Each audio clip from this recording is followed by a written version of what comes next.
Okay, good morning. So, pupunta po tayo ng Baguio ngayon, via Kayapa. So, matitest natin ngayon tong bagong gulong natin na Maxxis Worm Drive. Okay? Ang original po nito sa mga matatarik, saka sobrang kurbada, nagkakaroon ng side slip sa likod, meaning dumudulas siya. Maririnig na umiingit.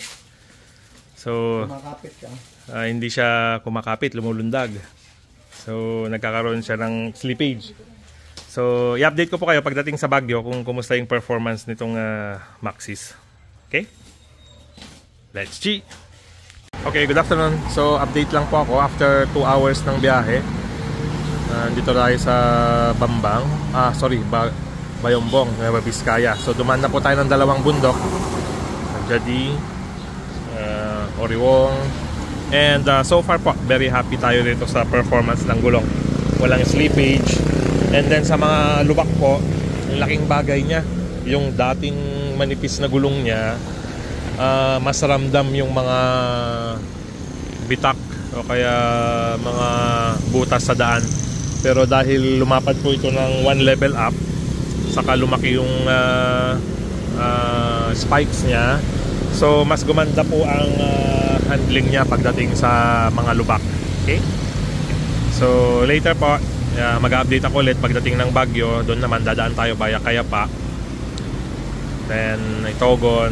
Tingnan natin kung kumusta siya, kasi doon madalas yung nagkakaroon ng slippage yung gulong sa likod, kasi sobrang mga siku turns. Kaya sa siku po natin dito, o ganun siya ka grabe yung iba doon. So talagang yung stock niyang gulong dumudulas po.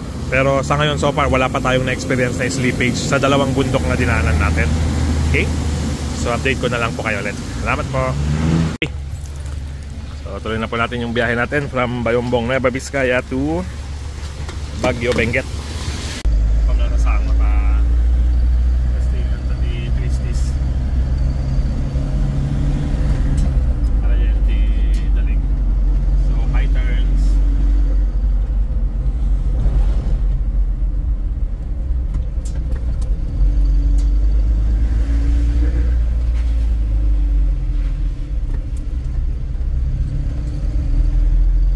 Po natin sa mga turns ngayon itong gulong, and maganda po siya, mas naging stable yung sasakyan.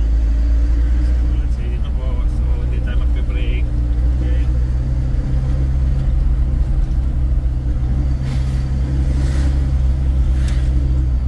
So tulad po nito, high turns. So high turns. Okay. Comparing sa original, ang layo po ng difference niya pagdating sa handling. Mga liko-liko po katulad dito sa papuntang Baguio. So ito, maakyat tayo. So grip wise, konti na lang po yung slippage niya, pero understandable po kasi wala tayong laman sa likod, wala tayong karga. And basa po yung daan dahil panay po ang ulan. Dahil panay po ang ulan, ang dami pong landslide na mga minor lang naman po, pero pumupunta sa daanan yung mga lupa. So nagkakos yun ng madulas na daanan. Pero ngayon po dito sa pagkat ng Benguet, so tulad po nito, yeah.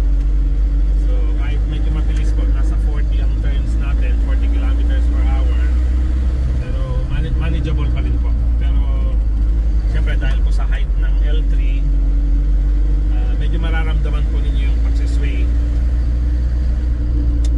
Pero handling wise ng gulong, ang ganda po niya, kapit kahit basa yung daan.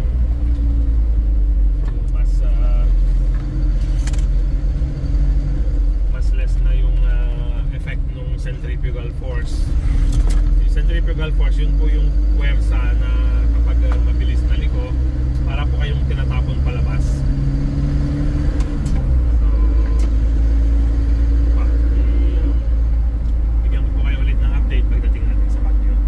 So far, so good naman po siya sa mga turns. Tuloy po ito, high turn, okay, so okay pa rin po siya, stable pa rin. And ang kagandahan po ngayon, yung sa manibela, hindi na siya ganun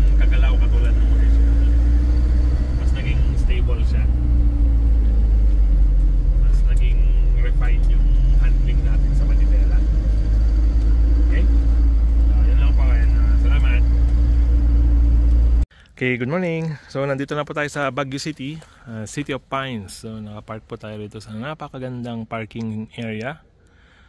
Punong-puno, napapalibutan tayo ng mga pine trees. Okay?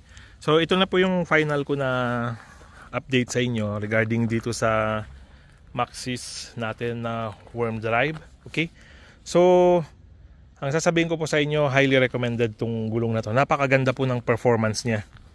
So ang naging kwan lang natin, ang medyo naging issue lang natin is hindi talaga natin masyadong na try yung skidding na kung nawala dahil all the way sa Baguio po talagang ulan ng ulan.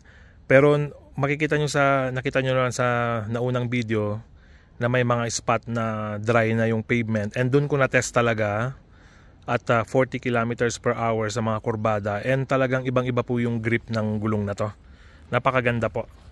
So ang isang naging effect pa po kasi bakit i-skid pa rin siya is na-realize ko masyadong magaan yung likod dahil wala po kaming karga na umakyat. And again, kaya pa po tayo ulit ang Buklao Road, pero napakaganda po niya, lalo sa mga potholes po, sa mga lubak and sa mga cracks na daanan na concrete. Dati po talagang ramdam lahat, pati yung vibration sa manibela talagang heavy. Ngayon po talagang inaabsorb, ang laki ng tulong na inaabsorb nung gulong yung initial impact sa mga potholes o kaya sa mga lubak. Okay?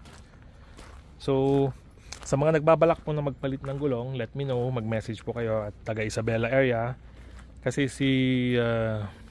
yung shop natin sa Santiago, meron po tayong special discount doon. So baka makatulong po ako sa inyo pag nag-decide kayo na i-consider itong Maxxis para sa sasakyan nyo na gusto nyong i-upgrade ang gulong into all-terrain. Okay? So yun po ang ating final update sa atin. And then ang isang nakikita ko lang para mas maging stable pa to is kung titingnan niyo yung offset sa likod na gulong, medyo nakaloob pa po. So pinag-aaralan ko ngayon kung paano siya medyo ilalabas ng konti para mas maging stable siya sa turns and mas maganda siya tignan. Okay? So thank you Maxxis sa magandang gulong na naipalit natin dito. And more drive and pasyal sa atin, not only pasyal, business travels, at talagang kwan po ito, tumutulong na rin siya sa mga kwan natin, sa mga site surveys natin. Okay, so yun lang po and salamat.